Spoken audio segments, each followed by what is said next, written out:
بسم الله الرحمن الرحيم. وفعل أمر ومزي بنيا وأعرب مزارعا إن عريا من نون توكيد مباشر ومن نون اناس دونوں صحیح ہیں. اناس بھی پڑھ سکتے اناس بھی. ونون اناس كيرعن منفتن وكل حرف مستحق للبناء والأصل في المبني أن يسكن ومنه ذو فتح وذو كسر وضم كأين أمس حيث والساكن كم. یہاں تک کافی ہے. ہاں ادھر تک پڑھ سکتے ہیں اگر پڑھے ٹائم ہو جائے تو. کہتے ہیں کہ فعل کے اقسام میں سے فعل ماضی اور فعل امر مبنی ہے. یہ کل بتایا تھا. جی آج فعل مضارع کی بات ہے تو فعل مضارع کے بارے میں بھی کل ہم نے بتایا کہ فعل مضارع معرب ہے اگر نون تاکید مباشر سے خالی ہو، اور دوسری شرط کیا ہے؟ نون مؤنث سے خالی ہو. تو اگر نون تاکید کے ساتھ ہو تو کل تفصیل دیا تھا کہ نون تاکید کے ساتھ ہونے کی صورت میں فعل مضارع کے 14 صیغوں میں سے 5 صیغوں میں مبنی بر فتحہ ہوگا. باقی 2 صیغے تو جب مؤنث کی صیغے ہے وہ تو پہلے سے مبنی ہے. باقی صیغوں میں نون تاکید غیر مباشر آئے گا، درمیان میں واو فاصلہ آئے گا، الف فاصلہ آئے گا، الف تثنیہ فاصلہ آئے گا، 4 تثنیے، معرب رہے گا. اما اعراب تقدیری ہے، اعراب ظاہر نہیں ہوگا. معرب ہے، اعراب تقدیر میں رہتے ہیں. اور 2 جمع مذکر کے صیغے میں واو فاصلہ آئے گا، جیسے کہ یضربن تضربن. اصل میں کیا ہے؟ یضربون تضربون، واو ہے. واو التقاء ساکنین کی وجہ سے حذف ہو گیا ہے. تو معرب ہے یا مبنی ہے؟ معرب ہے کیونکہ واو فاصلہ ہے، نون تاکید غیر مباشر ہے. اور واحد مؤنث کا صیغہ ہے تضربن. تضربن میں اصل میں کیا ہے؟ تضربین ہے، یا فاصلہ ہے. تو نون تاکید غیر مباشر کی وجہ سے 4 تثنیہ، 2 جمع مذکر 6 ہو گئے، ایک واحد مؤنث 7 صیغے. 7 صیغے معرب رہیں گے. فعل مضارع میں نون تاکید آنے کے باوجود معرب رہیں گے. کیوں؟ اگر کوئی آپ سے پوچھے 7 صیغوں میں معرب کیوں ہے، نون تاکید بھی آیا، معرب کیوں ہے، تو جواب تو ایک جملہ ہے نا کہ نون تاکید غیر مباشر ہے. ہم نے شرط رکھا مبنی ہونے کے لیے نون تاکید مباشر ہونا چاہے. مباشر یعنی جو ملا ہوا ہو، آپس میں کوئی فاصلہ نہ ہو. اور تثنیہ اور جمع میں چونکہ الف اور واو فاصلہ ہے، واحد مؤنث میں یا فاصلہ ہے، اس لیے کیا ہوگا؟ معرب ہوگا. اب اس کی عبارت پڑھیں گے. اس کے بعد وَكُلُّ حَرْفٍ مُسْتَحِقٌ لِلْبِنَاء، حرف کی باتیں ہیں وہ بعد میں بتائیں گے. یہاں تو فعل کی باتیں ختم کرے، اس کے بعد حرف کی باتیں الگ شروع ہوگی. فَإِن لَّمْ يَعْرَ مِنْهُ، یہاں تک پڑھ لیا تھا نا.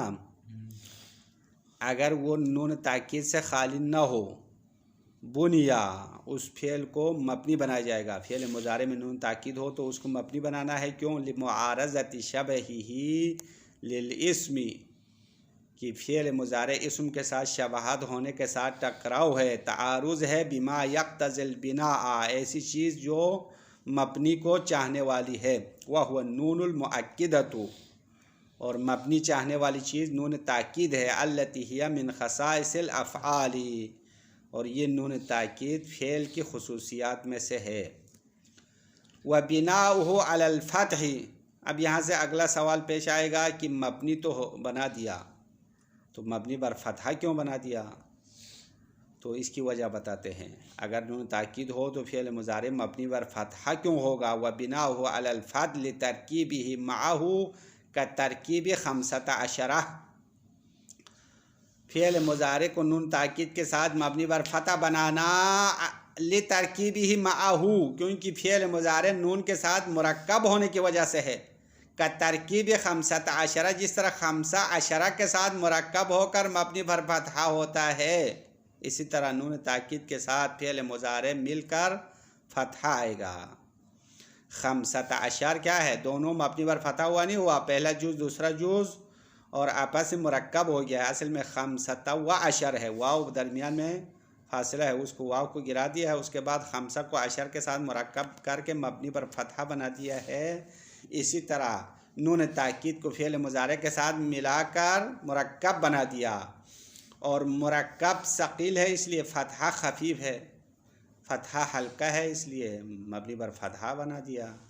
مبنی بر فتحہ کرنے کی وجہ بھی یہ ہو گیا۔ اس کے بعد مثال دیتے ہیں نا، واللہ لأضربن، نون تاکید آنے کی مثال یہ ہے، واللہ اللہ کے قسم، لأضربن میں ضرور بضرور ماروں گا۔ اضربن نون تاکید مباشر کے ساتھ ہے، فعل مضارع کا صیغہ ہے، کون سا صیغہ ہے؟ اضربن، فعل امر نہیں ہے، متکلم وحدہ ہے، میں ماروں گا۔ اضربن نضربن، اضربو نضربو ہے نا، اضربن نون تاکید کے ساتھ ہے، با کو فتحہ دیا ہے۔ وخرج بالمباشر غیرہ، شارح فرماتے ہیں مصنف نے مباشر کے قید لگا دیا تو مباشر کے ذریعے سے غیر مباشر خارج ہو گیا۔ اب غیر مباشر کون سا نون ہے؟ کأن حال بینہ و بین الفعل الف الاثنین او واو الجمع او یاء المخاطبہ، کہ غیر مباشر کی صورتحال یہ ہے کہ کأن حال حائل ہوا ہو، حالین فاصلہ ہوا ہو، گیپ آیا ہو، بینہ بین النون و بین الفعل، نون اور فعل کے درمیان فاصلہ ہو، الف الاثنین، تثنیہ والا الف، تثنیہ والا الف فاصلہ ہو تو اس کو غیر مباشر کہتے ہیں۔ او واو الجمع، یا واو جمع فاصلہ آیا ہو، او یا المخاطبہ، یا مخاطبہ کا یا فاصلہ ہو تو اس کو نون غیر مباشر کہیں گے۔ فإنه حينئذ يكون معربا، تو بے شک فعل مضارع اس صورت میں معرب ہوگا۔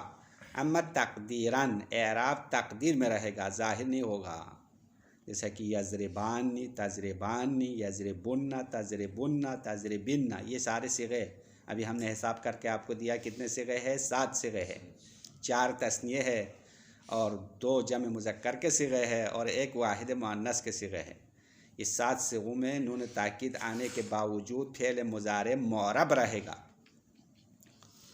وَإِنْ عَرِيَ مِن نُّونِ إِنَاسٍ، اور فعل مضارع معرب ہونے کی دوسری شرط یہ ہے کہ وہ نون مؤنث سے خالی ہو۔ اگر نون مؤنث سے خالی نہ ہو تو مبنی ہوگا۔ وَإِنْ عَرِيَ مِن نُّونِ إِنَاسٍ، اگر فعل مضارع نون مؤنث سے خالی ہو تو معرب ہوگا۔ فَإِن لَّمْ يَعْرَ مِنْهَا، اگر نون مؤنث سے خالی نہ ہو تو بنیا، اس کو مبنی بنایا جائے گا۔ لما تقدمہ، اسی وجہ کی بنیاد پر جو پہلے گزر گیا۔ نون تاکید کے بارے میں کیا کہا تھا؟ وہی وجہ ہے۔ نون تاکید میں اوپر بتایا لمعارضۃ شبہہ للاسم بما یقتضی البناء، یہی وجہ ہے، چونکہ نون مؤنث فعل کی علامت ہے، فعل کی خصوصیت ہے، تو یہ فعل کو مبنی بنانا چاہ رہا ہے، اور ادھر سے شباہت اسمی اس کے ساتھ ٹکراؤ ہوگا۔ جب دونوں میں خطرناک ٹکراؤ ہو تو دونوں تباہ و برباد ہو جائیں گے اور اصل کی طرف پلٹ جائے گا۔ اصل فعل مبنی ہونا ہے، اسی لیے جمع مؤنث کی 2 صیغے ہمیشہ مبنی رہے گا، یضربن و تضربن، یضربن و تضربن، یہ 2 صیغے ہیں نا جمع مؤنث والے، ایک جمع مؤنث غائب والا صیغہ ہے، ایک جمع مؤنث مخاطب کا صیغہ ہے، دونوں فعل مضارع کا ہمیشہ مبنی ہے، کیونکہ نون تو الگ نہیں کر سکتے ہیں، نون ہمیشہ اس کے ساتھ ہے۔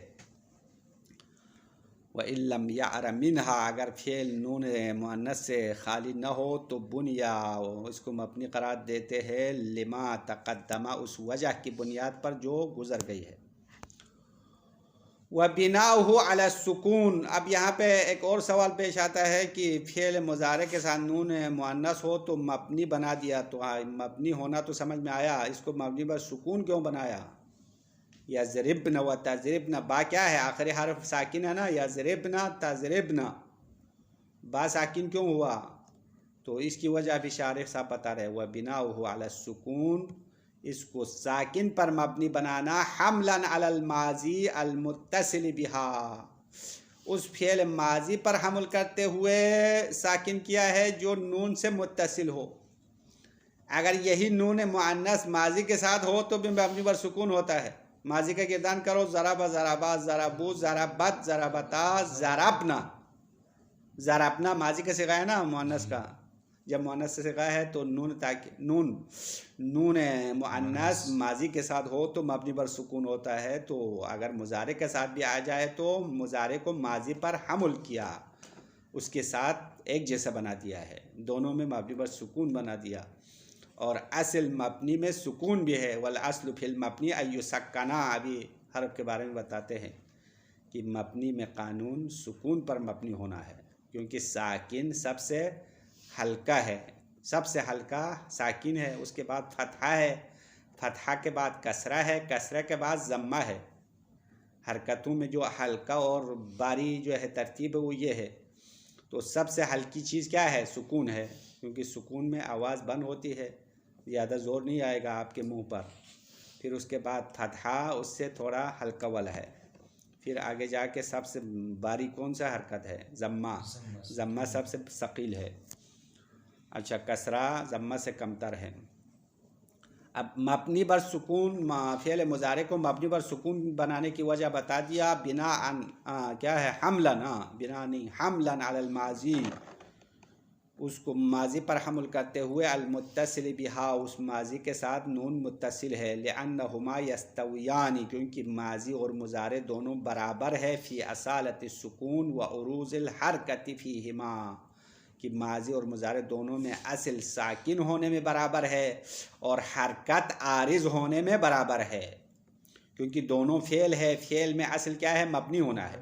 تو مبنی میں ساکن ہونا اصل ہے، اور حرکت اگر آئی ہے تو حرکت عارضی ہے. دونوں میں، ماضی میں بھی عارضی حرکت آئے ہے، مضارع میں بھی حرکت عارضی ہے.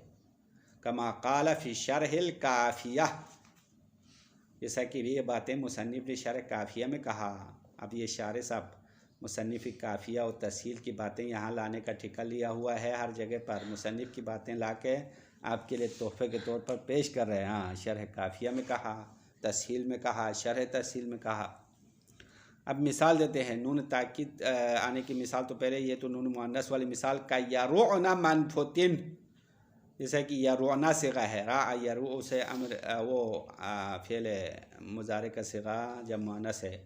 یرعن، یرعن مبنی ہے، مبنی پر سکون ہے.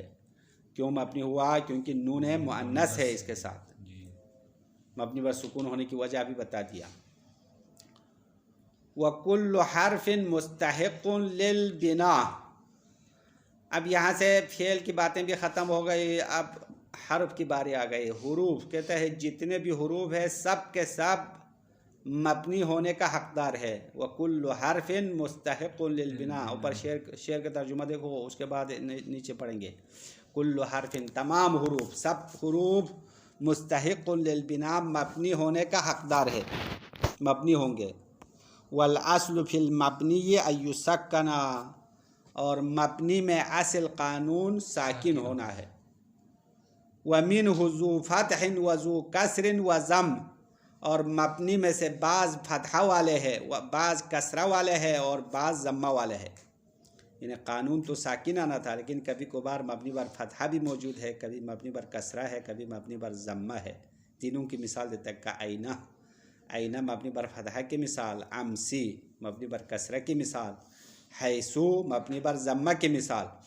والساکن کم، اور مبنی بر سکون کی مثال کم ہے. کم، کم یعنی یہ کم استفہامیہ کی مثال ہے.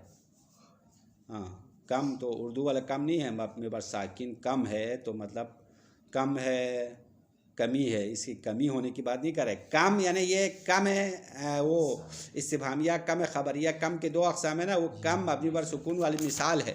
ہاں، مبنی بر سکون کی مثال کیا. اب یہاں پہ صاحب کتاب فرماتے ہیں، سب سے پہلے شارح صاحب نے حروف مبنی کیوں ہے اس کی وجہ بتا دیا. تو حروف مبنی ہے کیوں؟ حروف مبنی ہے اس لیے کیونکہ وہ اعراب کا محتاج نہیں ہے. حروف ہر معنی کے لیے الگ الگ حرف ہے. حروف جارہ الگ ہے، حروف مشابہ الفعل الگ ہے. مطلب یعنی ہر معنی کے لیے الگ الگ حرف وضع ہوا ہے. تو حرف اصلاً اعراب کا محتاج نہیں ہے. لیکن اسم اعراب کا محتاج کیوں ہے؟ کیونکہ اسم پر مختلف حالات عارض ہوتے ہیں. اسم کبھی فاعل بنتا ہے، کبھی مفعول بنتا ہے، کبھی مبتدا ہوتا ہے، کبھی خبر ہے. تو ان حالات کو پتہ کرنے کے لیے اعراب کی ضرورت ہے. اگر فاعل بنتا ہو تو رفع دینا چاہے تاکہ پتہ چلے یہ فاعل ہے. مفعول بننا ہو تو نصب دینا چاہے تاکہ پتہ چلے مفعول ہے. تو اسم پر مختلف حالات عارض ہے، اس لیے اس کے حالات کو پہچاننے کے لیے اعراب کی ضرورت ہے۔ تو اسم معرب ہونا قانون ہے، اور حرف مبنی ہونا کیونکہ حرف اصلاً اعراب کی طرف محتاج ہی نہیں ہے، کیونکہ حرف تو ایک ہی حالت ہے نا، ایک مثلاً حرف جر تو ہمیشہ حرف جر ہی استعمال ہوتا ہے، اس کے لیے الگ حالات تو نہیں ہیں، یا حروف مشابہ الفعل تو حروف مشابہ الفعل ہی کی شکل میں ہے، اس کے لیے کوئی مختلف حالات تبدیل نہیں ہوتے ہیں تاکہ اعراب کے ذریعے سے پہچانے۔ تو حرف مبنی ہونے کی وجہ یہ ہے، حرف مبنی ہونے کی وجہ کیا ہے؟ پتہ چل گیا کہ حرف اعراب کی طرف محتاج نہیں ہے، کیونکہ حرف پر مختلف حالات عارض نہیں ہوتے ہیں۔ یہ مختصر جواب۔ اس کے بعد مبنی میں اصل ساکن کیوں ہے؟ تو مبنی میں اصل ساکن اس لیے ہے کہ سکون سب سے ہلکا ہے، مبنی ہونا سنگین ہے، اور ساکن سب سے ہلکا ہے، اس لیے ساکن اصل ہے۔ پھر اس کے بعد اصل کے خلاف مبنی پر فتحہ ہونا، مبنی پر کسرہ ہونا، مبنی پر ضمہ ہونا، اس کی وجہ معلوم کرنا چاہیے۔ اگر کہیں مبنی پر فتحہ ہو تو سوال کیا جائے گا کیوں مبنی پر فتحہ ہوا؟ تو اگر کوئی اسم مبنی پر فتحہ ہوا ہو تو 3 سوال آئے گا، 3 سوالوں کا جواب دینا پڑے گا۔ سب سے پہلا سوال مبنی کیوں ہوا؟ اسم معرب ہے تو مبنی کیوں ہوا؟ پہلا سوال، اس کا جواب دینا پڑے گا۔ پھر مبنی ہونے کے بعد مبنی پر فتحہ نہیں، مبنی پر سکون کیوں نہیں ہوا؟ یہ دوسرا سوال آئے گا۔ پھر مبنی پر فتحہ کیوں ہوا؟ یہ تیسرا سوال۔ تو کہیں پہ اگر اسم مبنی پر فتحہ ہو تو کتنا سوال پیش آئے گا؟ 3 سوال، تینوں کا جواب دینا پڑے گا۔ اگر کوئی حرف مبنی پر فتح ہوا ہو تو 2 سوال آئے گا، 3 سوال نہیں آئے گا۔ یعنی حرف مبنی کیوں ہوا یہ نہیں پوچھیں گے، کیونکہ حرف مبنی ہونا اصل ہے، لیکن مبنی پر سکون کیوں نہیں ہوا یہ ایک سوال ہوگا۔ دوسرا یعنی مبنی پر فتح کیوں ہوا، یعنی اس حرکت پر مبنی کیوں ہوا، یہ 2 سوال۔ اسی طرح اگر کوئی اسم مبنی پر کسرہ ہو تو بھی 3 سوال آئے گا کہ پہلے مبنی کیوں ہوا، پھر مبنی پر سکون کیوں نہیں ہوا، پھر مبنی پر کسرہ کیوں ہوا، 3 سوال۔ اسی طرح اگر کوئی اسم مبنی پر ضمہ ہو تو بھی 3 سوال، 3 سوالوں کا جواب دینا پڑے گا، اور صاحب کتاب نے، شارح نے آپ کے لیے ان مثالوں کے لیے 3 جواب دیا ہے۔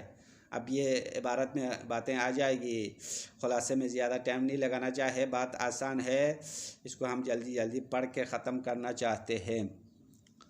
وَكُلُّ حَرْفٍ مُسْتَحِقٌ لِلْبِنَاءِ، مصنف فرماتے ہیں تمام حروف مبنی ہونے کا حقدار ہے، وجوباً، واجبی طور پر تمام حروف مبنی ہونا واجب ہے۔ کیوں؟ لعدم احتیاجہ الی الاعراب، کیونکہ حروف اعراب کی طرف محتاج نہیں ہے۔ اذ المعانی المفتقرۃ الیہ لا تعتورہ، کیونکہ وہ معانی جو اعراب کی طرف محتاج ہے وہ لا تعتورہ، حرف پر عارض نہیں ہوتے ہیں۔ ترجمہ سمجھ میں آیا عبارت کا؟ اذ المعانی المفتقرۃ الیہ، کیونکہ وہ معانی جو اعراب کے محتاج ہے وہ معانی لا تعتورہ، حرف پر عارض ہی نہیں ہوتے ہیں۔ اب یہاں پہ کوئی درمیان میں اشکال کر رہا ہے، آپ نے تو کہا حرف پر مختلف معنی عارض نہیں ہوتے ہیں، تو اس شعر میں تو شاعر نے حرف کو مبتدا بنا دیا ہے، تو حرف مبتدا خبر بن جائے تو مختلف معنی عارض ہو گیا۔ تو جواب میں شاعر کہہ رہے کہ بھائی یہاں حرف اسم کی طرف تبدیل ہوا ہے، جس طرح پہلے بھی علامت اسم میں بحث کیا تھا نا کہ کبھی کبھار حرف معنی حرفیت سے نکل کر اسم میں تبدیل ہوتا ہے، تو یہاں پہ بھی اسم بن گیا ہے۔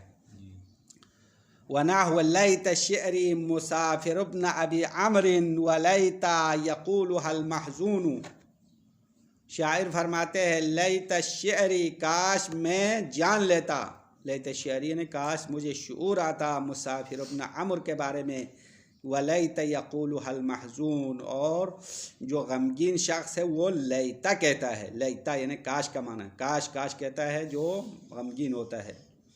اب اس شعر میں شاید مثال یہ ہے کہ لیتا مبتدا ہے، یقولها المحزون یہ خبر ہے۔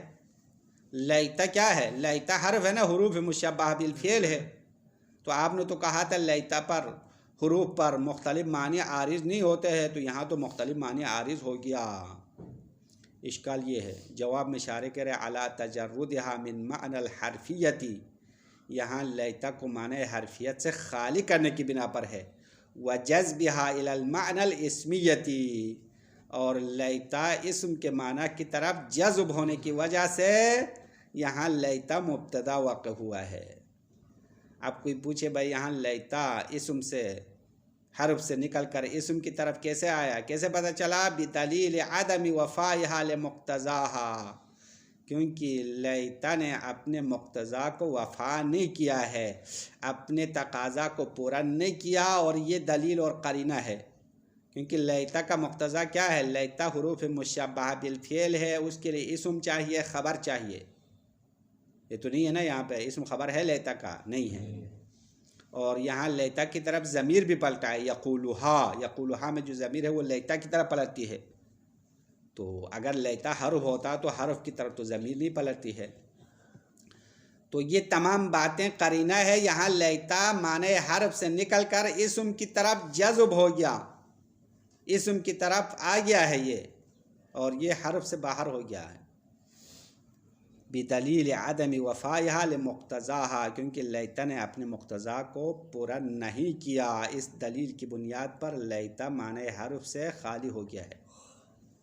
اور اس کا مقتضا کیا تھا ابھی ہم نے بتا دیا، لیتا کا اسم خبر بھی نہیں ہے اور لیتا کی طرف ضمیر بھی پلٹ گئی ہے، بس یہ قرینہ ہے، لیتا حرف نہیں ہے، یہاں اسم ہے۔ والاصل فی المبنی، اور مبنی میں اصل اسمن کان او فعلا او حرفا ان یسکنا، اور مبنی میں بنیاد اور قانون چاہے وہ اسم مبنی ہو، چاہے فعل ہو، چاہے حرف ہو، ساکن ہونا اصل ہے۔ کیوں؟ لخفت السکون وثقل المبنی، کیونکہ ساکن ہلکا ہے اور مبنی سنگین ہے۔ مبنی کیوں سنگین ہے؟ کیونکہ مبنی کا مطلب ایک حالت میں ہونا، تو عرب والوں کی زبان مختلف عامل کے ساتھ اس معمول میں تبدیل کرنے کی عادی ہے، تو عامل تو تبدیل ہو جائے لیکن معمول میں تبدیل نہ آئے تو ان کی زبان کے لیے بہت سخت ہوتا ہے۔ ہاں، یہ مبنی سنگین ہونے کی وجہ میں نے آپ کو بتا دیا۔ کوئی آپ سے پوچھے بھائی مبنی کیوں سنگین ہے، مبنی کیوں ثقیل ہے، تو جواب کیا دیا؟ نہیں سمجھا نا؟ دیکھو ابھی ہاں، کیونکہ مبنی ایک حالت میں رہنے کو کہتے ہیں، عامل تبدیل ہونے سے معمول میں اعراب تبدیل نہیں ہوتا ہے، تو عرب والوں کی زبان کی عادت کیا ہے؟ تبدیل کرنا ہے، عامل کے ساتھ معمول میں اعراب تبدیل کرنا ان کی زبان کی عادت بن گئی ہے، تو جب انسان عادت کے خلاف بولے تو بہت سخت ہوتا ہے، نہیں ہوتا، سنگین ہوتا ہے نا، عادت کے برخلاف چلنا بہت مشکل کام ہے۔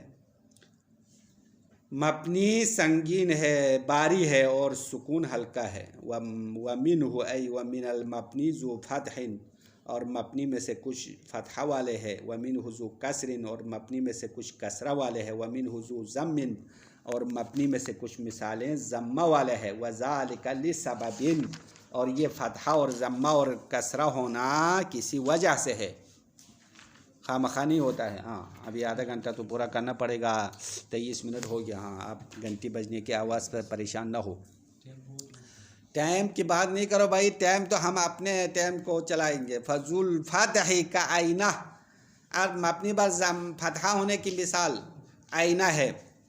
ذو بمانے صاحب کا معنی ہے، ذوالفتح فتحہ والا آئینہ ہے، وضربہ ہے، وواو العطف ہے۔ 3 مثال دیا، ایک مثال تو مصنف نے دیا، اسم، ضربہ فعل کی مثال ہے، واو العطف حرف کی مثال ہے۔ اسم، فعل، حرف تینوں میں مبنی پر فتحہ ہے۔ اب سب سے پہلے آئینہ میں 3 سوال آئے گا، آئینہ اسم ہے، مبنی کیوں ہوا، پہلا سوال۔ اس کے بعد مبنی پر سکون کیوں نہیں ہوا، تیسرا سوال مبنی پر فتحہ کیوں ہوا، تینوں کا جواب دیں گے۔